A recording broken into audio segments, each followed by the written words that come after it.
Hello दोस्तों, स्वागत है आपका स्टॉक मार्केट की एक और नई वीडियो में। दोस्तों, आज की इस वीडियो में हम बात करेंगे hyundai मोटर इंडिया का जो आईपीओ आ रहा है, जो कि इंडिया का लार्जेस्ट आईपीओ होने वाला है $3 बिलियन का। इसके बारे में बात करेंगे। hyundai मोटर इंडिया एक आपकी कोरियन कंपनी है, जिसका इंडिया में जो नाम है hyundai मोटर इंडिया के नाम से यहाँ पे काम करती है। तो ये अपना आईपीओ लेकर के आ रही है $3 बिलियन का। इसने जो है वो ड्राफ्ट पेपर फाइल भी कर दिया है सेबी के साथ। तो आज की इस वीडियो में हम बात करेंगे इसी 3 बिलियन का जो आईपीओ आ रहा है इसके बारे में कि hyundai मोटर इंडिया का जो आईपीओ है इसमें हमें इन्वेस्टमेंट करना चाहिए या नहीं करना चाहिए, और अगर हमें इन्वेस्टमेंट करना चाहिए तो हमें कितना रिटर्न ऑफ इन्वेस्टमेंट देखने को मिल सकता है, लॉन्ग टर्म के लिए करना सही रहेगा या शॉर्ट टर्म के लिए सही रहेगा, और इसको लेकर के मार्केट एक्सपर्ट क्या कह रहे हैं। हम इस आईपीओ को पूरी तरीके से एनालाइज करेंगे इस वीडियो में, ठीक है, ताकि आपको वीडियो के एंड तक एक क्लियर कट आइडिया हो जाए कि इसमें इन्वेस्टमेंट करने पर आपको कितना ये गेन देखने को मिल सकता है और कितना देर तक आपको इन्वेस्टमेंट करना है, और इसको लेकर के जो मार्केट एक्सपर्ट है उनका क्या व्यू है इसको, ठीक है। तो चलिए दोस्तों, वीडियो शुरू करते हैं। लेकिन दोस्तों, अगर आपने मेरे चैनल F4 फाइनेंस को अभी तक सब्सक्राइब नहीं किया तो मेरे चैनल को सब्सक्राइब कर लीजिए और बेल आइकन को ऑन कर दीजिए, ताकि ऐसे ही स्टॉक मार्केट से रिलेटेड वीडियो आप तक आसानी से पहुंच सके और आप स्टॉक मार्केट से अपडेटेड रह सके। तो चलिए दोस्तों, वीडियो शुरू करते हैं। दोस्तों, सबसे पहले hyundai मोटर इंडिया की साइट पर जाकर के हम एक नजर डाल लेते हैं इसके जितने भी गाड़ियां हैं अभी जो है वो लाइनअप में। देखिए, Hyundai क्रेटा इन लाइनअप, ठीक है। आगे अगर बात करते हैं इसको तो देखिए, आगे अगर हम देख लेते हैं तो आप देख सकते हो ये Hyundai Inox Q5 powered by electric vehicle.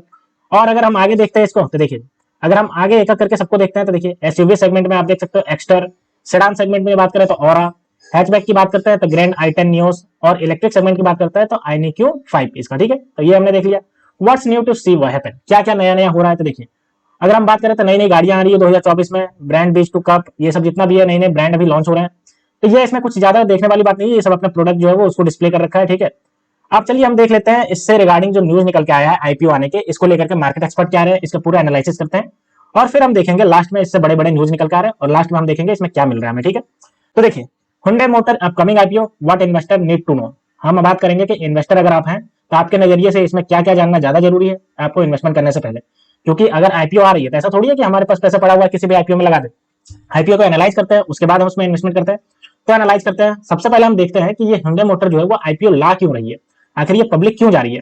तो देखिए, Hyundai motor a major player in the global automobile industry. जाहिर सी बात है, Hyundai जो है वो ग्लोबल कंपनी है, क्योंकि ये कोरिया की कंपनी है लेकिन पूरे ग्लोबली काम करती है, जैसे इंडिया में इसका Hyundai मोटर इंडिया के नाम से। तो आईपीओ जो है वो capitalize on the growing market potential in India and enhance its valuation. Mainly इसका काम है कि जो मार्केट जो बढ़ता जा रहा है भारत में आपका ऑटोमोबाइल सेक्टर का, उसको कैपिटलाइज करना है, और साथ ही जो है अपने जो कंपनी का जो वैल्यूएशन है उसको बढ़ाना है, ठीक है। Decision to go public is also influenced by the Hyundai strategy to address the Korea discount. A team used to describe the lower valuation multiplier of the South Korean firm compared to their international counterparts. देखिए, अगर हम बात करते हैं और भी reason इसके पीछे, तो इसके पीछे रीजन है कि ये इन्फ्लुएंस है, किस स्ट्रेटजी से इन्फ्लुएंस है, कोरिया डिस्काउंट स्ट्रेटजी से इन्फ्लुएंस है, जिसमें जो होता है कि कंपनी का जो होता है वो लोअर वैल्यूएशन होता है साउथ कोरिया। लेकिन अलग अलग देश में जब ये अपना अपने अलग अलग ये स्टॉक मार्केट में लिस्ट होगी तो उस देश के हिसाब से इसका वैल्यूएशन मिलेगा, और इसीलिए जो है इसमें वैल्यू एंट्री कर रही है, आईपीओ सेक्टर में घुस रही है और आईपीओ ला करके ये स्टॉक मार्केट में लिस्टेड होना चाह रही है। आगे अगर बात करते हैं तो देखिए, unlock higher valuation and attract a broader investor base. यानी कि ये चाह रही है कि हमारी कंपनी का जो वैल्यूएशन है वो बहुत ज्यादा बढ़ जाए और बड़े बड़े इन्वेस्टर इसमें इन्वेस्ट करें। अब जाहिर सी बात है, इससे हमें यह समझ में आता है आईपीओ लाने के पीछे इसका रीजन कि ये अपने जो मार्केट वैल्यूएशन है उसको बढ़ाना चाह रही है। साउथ कोरिया का जो इन्फ्लुएंस है कि साउथ कोरियन कंपनी है, उससे हट करके ये अलग अलग देश की कंपनी बनना चाहती है। जैसे अगर ये स्टॉक मार्केट में लिस्ट हो जाएगी इंडिया में तो ये इंडियन कंपनी हो जाएगी, क्योंकि स्टॉक मार्केट में लिस्टेड है। वैसे अमेरिका में लिस्ट हो जाएगी तो अमेरिकन कंपनी की तरह काम करेगी। आखिर इसका जितना भी कारोबार है वो तो साउथ कोरिया से ही एड्रेस होगा, लेकिन मेनली अगर बात करें ये पूरी तरीके से साउथ कोरियन कंपनी नहीं रहेगी, ठीक है। तो ये इसका मेन रीजन था। अब आगे हम बात करते हैं की डिटेल, आईपीओ आ रहा है तो इसका क्या क्या मेन डिटेल है इसके बारे में हम बात करते हैं, ठीक है। तो देखिए, सबसे पहले अगर हम बात करते हैं तो IPO anticipated to launch around Diwali 2024 के दिवाली के आसपास आईपीओ जो है वो खुल सकता है। आपके पास जो है वो फाइल किया गया है पेपर, तो 2024 के दिवाली तक ये जो है वो स्टॉक मार्केट में लिस्टेड होने के लिए आपके पास आ सकता है, जो कि सितंबर और नवंबर के आसपास रहने वाला है, ठीक। अगर हम टाइमिंग की बात करते हैं तो favourable market condition and the festival season which typically boost investor sentiment. अब हम भी जानते हैं कि दिवाली के टाइम पे इन्वेस्टमेंट करना बहुत ज्यादा सेंटिमेंटल और बहुत अच्छा भी माना जाता है, तो इसीलिए उन्होंने टाइम चूज किया दिवाली के आसपास, ठीक है। अब हम एक नजर डालते हैं कि आखिर ये किस वैल्यूएशन पे अपना आईपीओ ला रही है। तो अगर हम वैल्यूएशन की बात करते हैं तो 22 से 28 बिलियन डॉलर के वैल्यूएशन पे अपना आईपीओ लेकर के आ रही है, और अगर हम बात करते हैं तो ये अपना 15 से 20% इक्विटी जो है वो डाइल्यूट करेगी, और इससे 3.3 बिलियन से 5.6 बिलियन जुटाने की बात कह रही है।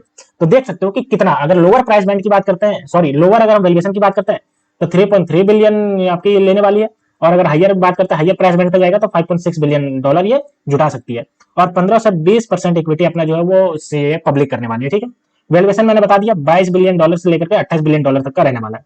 आगे अगर बात करते हैं तो major global bank such as JP Morgan, Citi, HSBC and the Deutsche bank and Kotak Mahindra capital have been appointed as adviser while legal counselling including Shardul Amarchand Magandas for the domestic guidance and Latham and the Watkin for the international legal guidance. देखिए, अब किसी भी company को IPO लाना होता है तो उसके लिए बहुत सारे चीजें होती है जिसको असिस्ट करती है, जैसे बैंक असिस्ट करती है पूरी तरीके से सब्सक्राइब होने के लिए, और लीगल टीम को भी हायर करना पड़ता है। तो इसमें जो बैंक है वो है JP Morgan, Citi, HSBC, Deutsche bank and Kotak Mahindra जैसी बड़ी बड़ी बैंक है इसमें।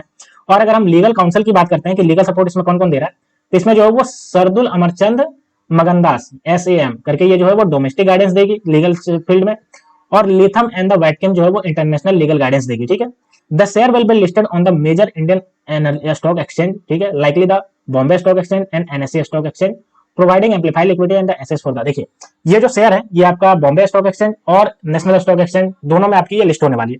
तो आपने देख लिया, एक नजर फिर से हम डाल लेते हैं, ये आपका दिवाली के आसपास जाकर के लिस्ट हो सकती है, सितंबर से नवंबर के बीच ये आ सकती है आपका।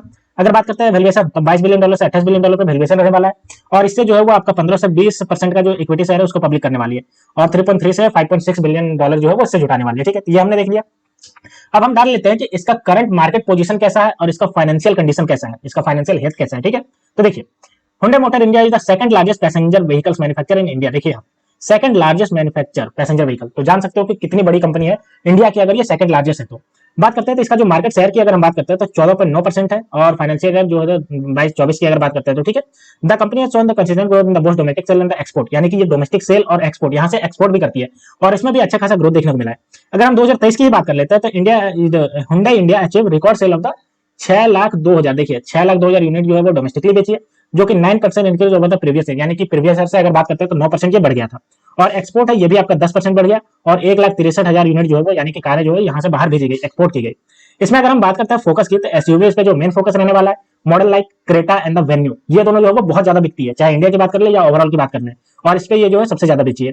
अगर हम बात करते हैं इसके ड्रिवन ग्रोथ की, तो इसमें जो है वो Indian consumer and the contribution significantly to market share, यानी कि मार्केट शेयर में लगातार इसका जो है वो ग्रोथ देखने को मिल रहा है। ठीक है, आगे अगर बात करते हैं तो Hyundai motor revenue from the financial year 2023 is 63,394 crore का इसका रेवेन्यू था। 2023 की अगर बात करते हैं तो 63,394 करोड़ का इसका रेवेन्यू था, और इसका प्रॉफिट की बात करते हैं तो 4,709 करोड़ का इसका प्रॉफिट था।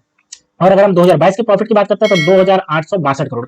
तो देख सकते हो लगातार जो है वो डबल हो गया, 2022 में 2,862 करोड़, और 2023 की बात करते हैं तो ये डायरेक्टली बढ़ करके 4,709 करोड़, तो देख सकते हो लगभग डबल हो गया। आगे अगर हम बात करते हैं इन्वेस्टमेंट की, तो इसका जो है वो 7,000 करोड़ का कॉन्ट्रीब्यूट होता है modernization of the general motor telegram plant, यानी कि जीई, यानी कि जनरल मोटर का जो जीएम का जो प्लांट है टेलीग्राम में, उसको उसने खरीदा है 7,000 करोड़ में, और उसको मॉडर्नाइज कर रही है, वहां पे अपने फैसिलिटी लगाएंगे। बात करते हैं इसके ब्लोस्टर में production capacity to meet the growing demand, the financial risk profile remains robust driven by the negligence डेब्ट and the strongest liquidity with the cash surplus.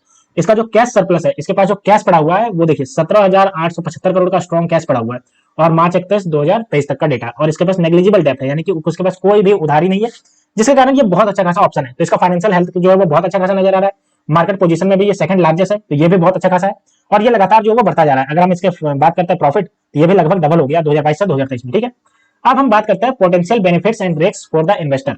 तो अगर आप एक इन्वेस्टर हो और इसमें इन्वेस्टमेंट करना चाह रहे हो, तो इसके लिए आपको क्या क्या रिस्क झेलना पड़ सकता है और क्या क्या बेनिफिट्स आपको मिल सकता है, जो हमें इस वीडियो में सीखना है, उसके बारे में देखेंगे। तो देखिए, investor in the Hyundai motor IPO can anticipate several potential benefits and risk. बहुत सारे पोटेंशियल बेनिफिट्स भी मिलेंगे और बहुत सारे रिस्क भी मिलेंगे। बेनिफिट साइड की बात करते हैं तो Hyundai strong market leadership as the second largest car maker in India, क्या couple of its successful SUV lineup provide as the solid foundation for the continued growth. क्योंकि Hyundai जो है वो एक सेकंड लार्जेस्ट व्हीकल मैन्युफैक्चरर है India के, तो इससे आपको बहुत ज्यादा सॉलिड फाउंडेशन मिल जाता है इस कंपनी को इस मार्केट में ऑपरेट करने के लिए। ठीक है, तो ये आपके लिए बेनिफिट होगा। The company consistent revenue and profit growth further enhance its reliability as an investment. तो कंपनी लगातार जो अपना ग्रोथ दे रही है और ग्रोथ बढ़ता जा रहा है, इसलिए ये रिलायबल हो जाती है इन्वेस्टमेंट के लिए। एडिशनली अगर बात करते हैं तो substantial investment and modernization plan reflect the long term contribute to the Indian market which is the third largest for the Hyundai motor group globally. अगर हम बात करते हैं तो ये लगातार अपने प्लांट को मॉडर्नाइज करती जा रही है, लगातार एक्सपेंड करती जा रही है, और ये जो Hyundai मोटर है ये आपकी तीसरी सबसे बड़ी प्लांट है जो आपका इंडिया में ऑपरेट करती है। ठीक है, अब हम बात करते हैं कि इसका रिस्क, तो रिस्क इंक्लूड मार्केट वॉलेटिलिटी। अब जाहिर सी बात है लगातार जो है वो ईवी के रिवोल्यूशन से इलेक्ट्रिक व्हीकल जितना भी है वो लगातार नई नई कंपनियां जो है वो इलेक्ट्रिक व्हीकल सेगमेंट में घुस रही है, जिससे इसको जो है वो स्ट्रॉन्ग जो है इससे बहुत ज्यादा इसको जो है वो देखना पड़ेगा, बहुत ज्यादा प्रतिस्पर्धा देखना पड़ेगा। अगर हम बात करते हैं as the success of the IPO depends on the favourable market condition, यानी कि ये जो आईपीओ है वो फेवरेबल मार्केट कंडीशन पे भी डिपेंड करेगा। Broader economic factor that could impact it's performance, Furthermore, intense competition from the other automaker like the Maruti Suzuki and the Tata Motor could affect Hyundai market share and profitability. अब जाहिर सी बात है कि हमारे देश में मारुति सुजुकी है, ये भी बहुत बड़ी कंपटीटर है, और टाटा मोटर्स को कौन नहीं जानता, सबसे देश की बहुत बड़ी कंपनी की बात करते हैं उस मामले में भी। और हमारे रतन टाटा जी, टाटा ग्रुप तो कितना काम करते हैं देश के लिए, तो ये भी बहुत बड़ी कंपटीटर है ईवी सेगमेंट में और ऑटोमोबाइल सेगमेंट में भी। तो इससे बहुत ज्यादा जो है वो इसको प्रतिस्पर्धा देखने को मिलेगा, तो ये इसका रिस्क सेगमेंट में आते हैं। ठीक है, तो ये हमने कवर कर लिया कि इससे हमें बेनिफिट क्या होने वाला है और इससे हमें रिस्क क्या होने वाला है।